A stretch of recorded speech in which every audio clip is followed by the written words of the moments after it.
Hello, everyone. My name is Pachara. I'm a PhD student from Princeton, and today I'll be talking about our paper, Strong XOR Lemma for Information Complexity. This is joint work with my advisor, Ho-Sheng Yu, who's also from Princeton. Right, so let me first define the computation models that we'll be looking at for this paper. So in these two-party communications, there are two players, Alice and Bob, and each of them has their own private inputs. Alice has X and Bob has Y. And the goal of the players is to compute some joint functions of x and y, which can only take the values of 0 and 1. And basically, the only operations that they're allowed to do is to exchange a sequence of messages. And hopefully, at the end, they'll be able to compute the values of x, y. So pictorially, it looks like this. So Alice has some input x, and Bob has some input y, and they both of them also see some public randomness r.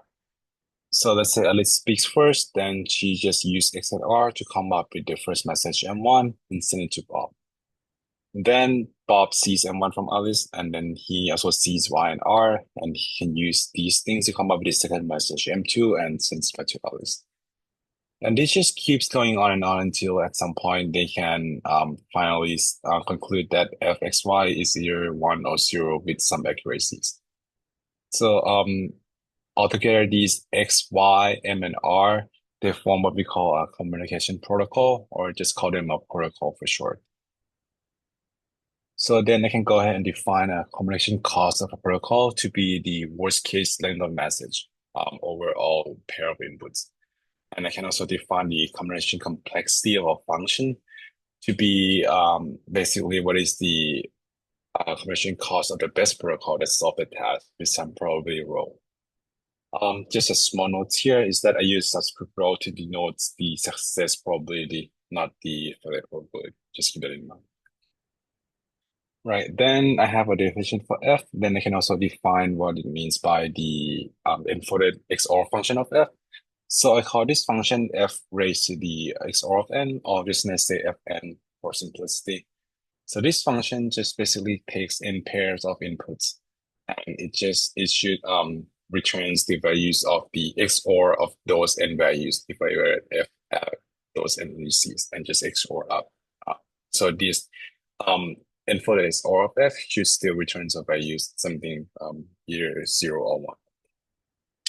So essentially, I can also view this fn in the two-player communication setting. Basically, I can just have Alice holds all the values of x. I can have Bob holds all the values of y. Right, so this still goes back to the two-player setting. So what are the way to solve f to the n? So one way to do it is just to use the best protocol for f and apply it to all n coordinates. Then I should get n values of 0 or 1, and then I just XOR them up to be the final output. So if you do the math offline, you can say that if I follow these procedures, then my advantage drop off by an exponential factor, sorry, for the exponential factor of n. So advantage goes from alpha to the n. And obviously, we don't really need to pay more than n times the amount of communications. So I can finally write out this inequality just by following the naive procedures for computing f to the n. And naturally, when we have these naive bounds, we can ask if it's optimal by any means. So the XOR lemma for CC, CC stands for communication cost or communication complexity. This question basically asks that for which trade-off between rho and rho primes and for which scaling factor lambda n that I can establish this inequality, right? So I care about the scaling factor, and I also care about the trade-off between rho and rho prime. And if I want a tight result, I should compare it with the naive protocol. And this basically says that this is tight when my lambda is linear in n and my rho prime follows the exponentially trade-off between the advantages. Unfortunately, we don't really know if this answer, the tight regime is true or not. But what we have is the work by Boas Barak, Mark Perlman, Sishan, and Nook Rao that says that we can obtain the scaling factor of square root n if we allow rho and rho prime to be both constant. So this is not tied into regimes. The first thing is that my scaling factor is not tied. And the second thing is that the trade-off of rotor prime is near tied. Then fast forward to work by Huaxing Yu, who is also my advisor and the co-author of this paper. Yu shows that if I allow alpha to be constant, then I can basically get the optimal scaling factor, optimal linear scaling. But due to suffer some loss that depends on number of rounds. But all in all, if R is constant, then this is a tight result up to constant factor. And then the work by Ayer and Rao in 24, they managed to improve the dependency on R by exponential factor, but they use something that is completely different from the work by Yu. So all the results, maybe almost all results in these directions, they all follow the same path. Um, Basically, it is to look at the distributional versions of the XOR lemma. So what it means by that is I can instead think of the following questions. If I have a protocol, so this question is that if I'm given a protocol pod as a black box, I can use it however I like. And this protocol computes f to the n over the product distribution mu to the n, with some probability rho prime. And I want to use this protocol to come up with a smaller protocol, eta, that compute just a one instance of f over the single distribution mu with some probability rho that I don't really care at this point. But the catch is that I want the combination cost of eta to be much smaller than the combination cost of pi. By much smaller, I mean I want it to drop by some functions of n. And this question is known as the distributional XOR lemma of CC, just basically because we look at the distributional version of it.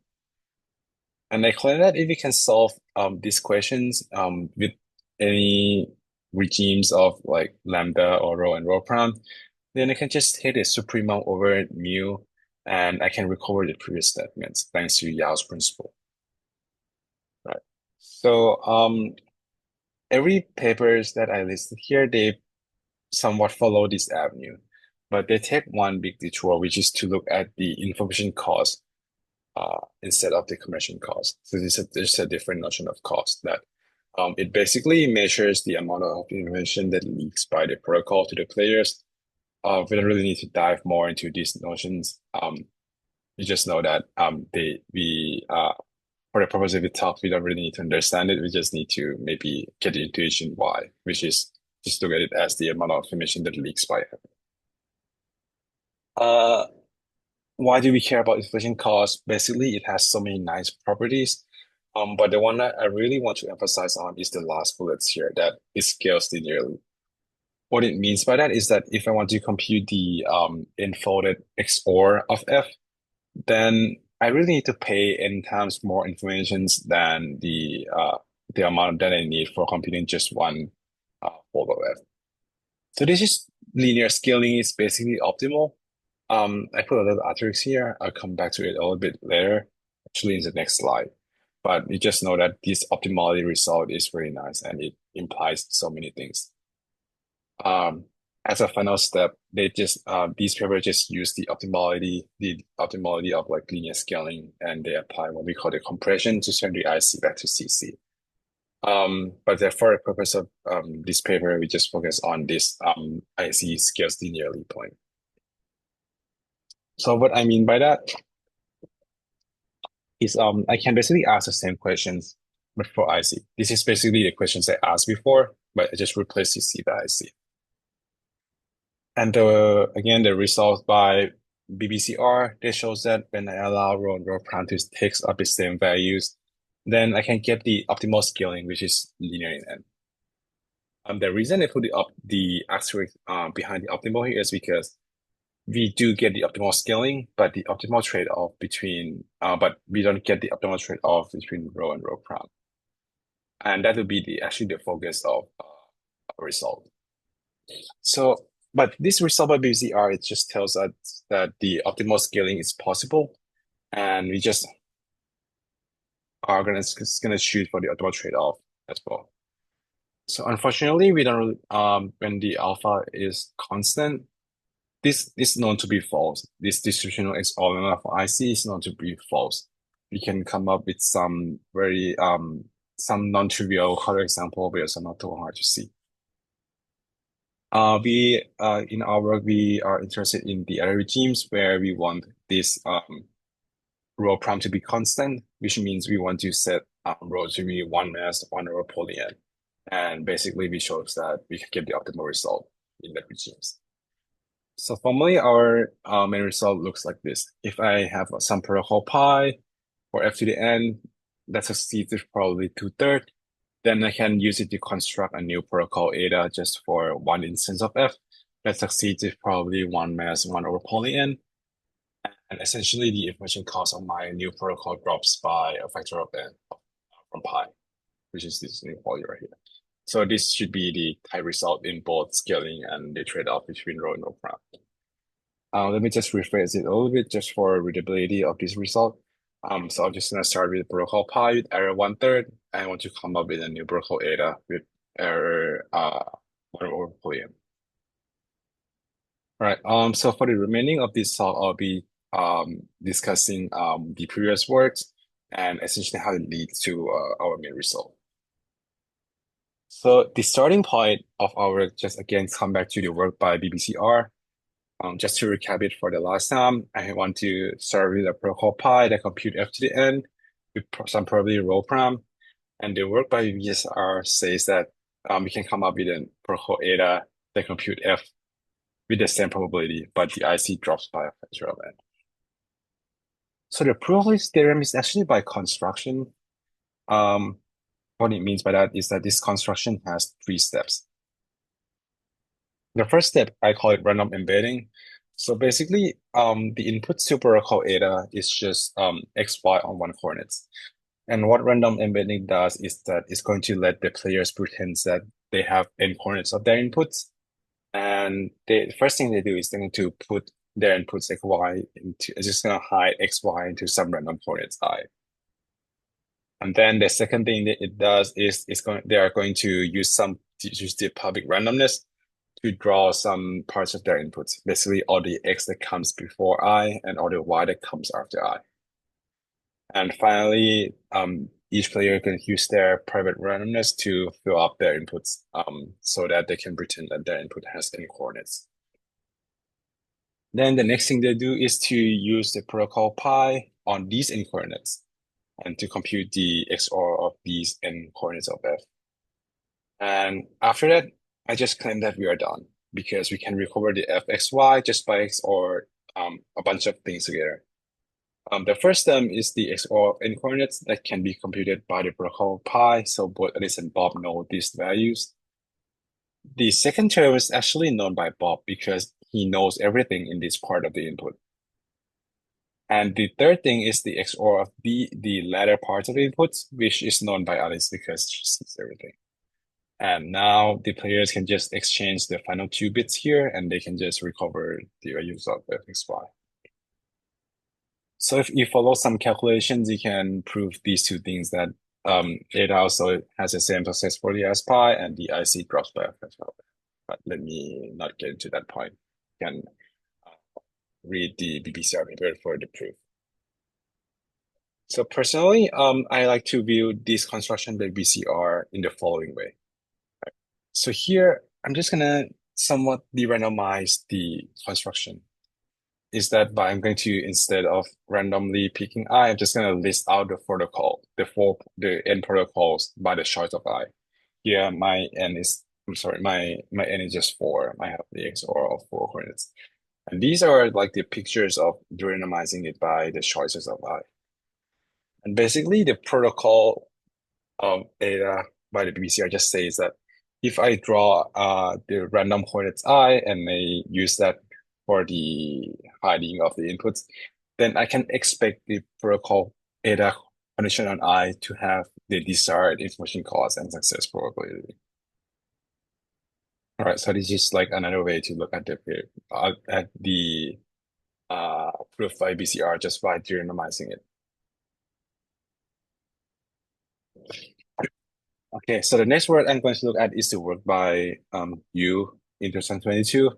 So you made a lot of nice observations following BBCR's paper.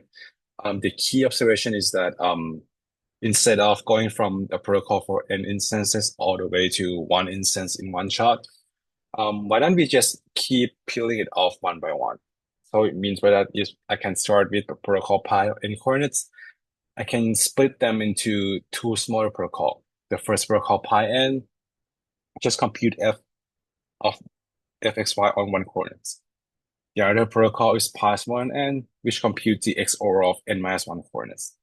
I am adopting the same coloring scheme. The black boxes are the inputs, the gray are the public samplings, and the whites are the private randomness. So I can split the protocol pi into two smaller protocols. And the nice things that follow this decomposition is that the information cost of the two smaller protocols sums up to the information cost of the original protocol. So, but even nicer is that we can have some sort of relationships between the advantage or the errors of these three protocols. Roughly speaking, we can say that their advantage multiplies point wisely. But let's not dive into that point, but let's just say that we have some ways to relate the advantage or the error probability of these protocols altogether. So the agreement by you goes like this. So we start with a protocol pi on four coordinates. Then we just apply the decomposition once and we get two protocols. So if pi 4 is a good protocol for some notion of goodness, then I can just let my eta to be pi 4 and I'm done. But if it's not, I can just gonna keep decomposing this protocol pi 4 into two even smaller protocols. And if my pi 3 is again good by some notion of goodness, then I'm done. But if not, I'm just gonna decompose pi smaller than 3 again to two protocols. And hopefully one of these two will be good enough. So if you stare at it for like 5 seconds, you'll see that these actually for these leaf protocols, they are the same protocols as the randomizations of the BBCR. Right. So this is basically just another way to recover the BBCR constructions, just view it in a different way. So what are the takeaways of use paper? Basically, if you follow the decompositions, you can recover the N protocol for F, as in the BBCR paper. But what's nice about it is that now we have more rooms to work with the advantage / error probability of these four protocols, just by the skill on the previous slide. But probably one of the drawbacks of this argument is that it's actually very intricate to say what is the notion of goodness of that we do the compilations. So it's not clear in that point. So the way I like to view our results, finally we're talking about our results, is that I want to view it as another way to do the decompositions. Instead of splitting a protocol into n and n-1, you're just gonna split them into half of n over 2 and n over 2. Right? If we start from pi, we get pi 0 and pi 1, and each of them computes f on half the number of coordinates. Right. So the same two lemmas from use paper still carries on to these decompositions. Nothing has changed. What changes actually is that we actually, before we splitting pi into two smaller protocol, I'm going to introduce a very mild conditioning events W. And then after these conditionings, I'm just going to split them into two protocols, as I said before. So as a very informal lemma from our paper, we can say that there's this like a high probability events W, such that if I follow these decompositions, the two nice things happens. The first thing is that the error probability of these two smaller protocols, it sums up to at most like 1.98, the error of the original protocol. This is nice because we can roughly say that every time we do the decompositions, my error drops by a factor of 0.99, and we'll come back to that. And the second nice thing is that the information cost of the two smaller protocols, the sum of them, although it's not exactly IC of pi, but it only has like a small blow up that depends on the error probability of the original protocol. So you can think of it as like a very mild blow up of the IC. So how does this lemma help us? So let's look at this picture. This is the same picture and the same lemma as from the previous slide. But then let's just say like I decompose it once again.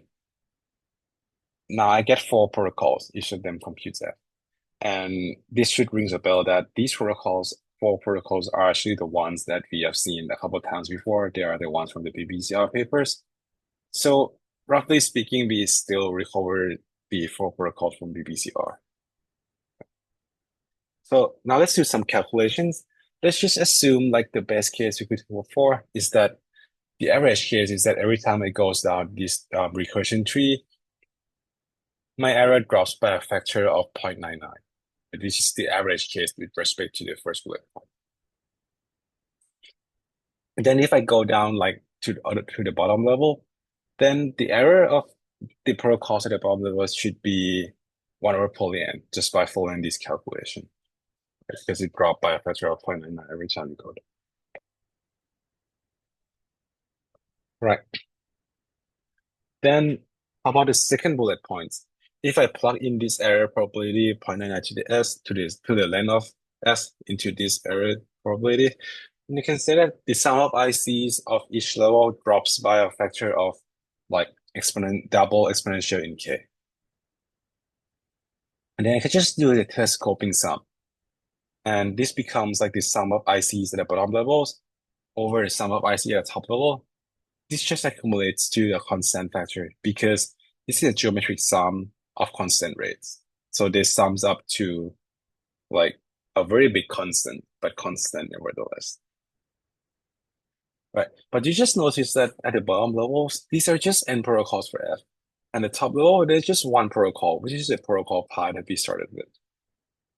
So all in all, I can just sum up these three bullets point in like one takeaway statement is that if I actually draw a protocol pi s randomly from the bottom level, I can expect the probability of error to be 1/n. And also I can expect the efficient cost to be like 1/n of the original protocol, just following the second bullet point here. And this is actually the statement we were hoping to prove, right? So basically done with within this assumption. But obviously there's something wrong with this sort of calculations. I'm just gonna say some technical barriers and we should just call it a day. And the first thing that goes wrong is that we really made an unrealistic assumptions that every time we goes down the regression trees, then the error probably splits evenly. And that's actually not always the case. Actually, it should be false. This should be a very false assumption. So the fix of it, roughly speaking, is that we're going to draw index S from a very, very well carefully constructed distribution. And we can still show that in expectation over S, my protocol pi S still has those nice properties. This is just by doing like a lot of algebras, basically. Another thing that went wrong for our argument is that remember every time I do decompositions, I attach these little conditioning events here. Actually, these are events that occurs with high probability. But still, when I conditioning it with some events, I introduce the distortion to the distribution. And this can introduce like a very weird correlations between the message and the other player's input. So this is no longer a standard protocol. So the fix of it actually is not that complicated. It's actually not that simple, but it's not too complicated. It's just based on the observations that every conditioning event occurs with high probability. So overall, over the course of time of the recursions, we can hope that this correlation is not too high. And to formally make this into an argument, we just quantify this amount of distortions. This is actually lifted from the paper by you. So we can show that with some quantifications of distortion, we can show that the expectation of this distortion is low. And in the end, we can just turn it back into a standard protocol by paying a very affordable little O(n of 1) cost. Right, so it's very affordable. So let me summarize our paper in one slide. So our main result just says that if I want to compute f to the n with with successfully two-thirds, then I really need to pay n times more information than computing f with uh preliminary small errors. And there's some very little small losses here that's totally affordable. But basically, I need to pay n times the amount of information of solving just one copy. And I get the boosting of probability from two-thirds to 1 - 1 over polynomial. Right. So this also holds for the product functions, just because if you can solve the product functions, you can also solve the XOR functions. And personally, I viewed our approach of binary decomposition as very intuitive. You can think of it as you trying to do some sort of binary search to find a good protocol. Right. Our takeaway is that this can be used as like a universal tools to simplify a lot of proof. One example that we discovered is that the paper by Nielsen and Yu that proved the optimality of dynamic spanning forest. Um, if we were to use this result, we can shorten the proof by um, some amount. All right, let me end with some open problems. To me, the most interesting open problem is to find an application of this XOR lemma. There should be some where we can just assert this lemma and obtain a better lower bounds in the streaming or distributing or maybe or sort of conversion models. But I was hoping that this lemma should be useful in maybe boosting some lower bounds. Are second open questions that I'm interested in is that actually the binary decomposition is very intuitive and the calculation is pretty elegant, I would say that. And I was hoping that maybe we can use it to go back to the paper by Yu in 22 and maybe hope to simplify the proof there. And to me, the biggest open problems in the combination complexity is still to prove that the XOR lemma or the direct sum for CC, if it's true or not. This is known to be not easy even without boosting. So maybe that's a start. All right, if you made it this far, thank you for listening. Our full paper is all about archive, and thank you very much for listening.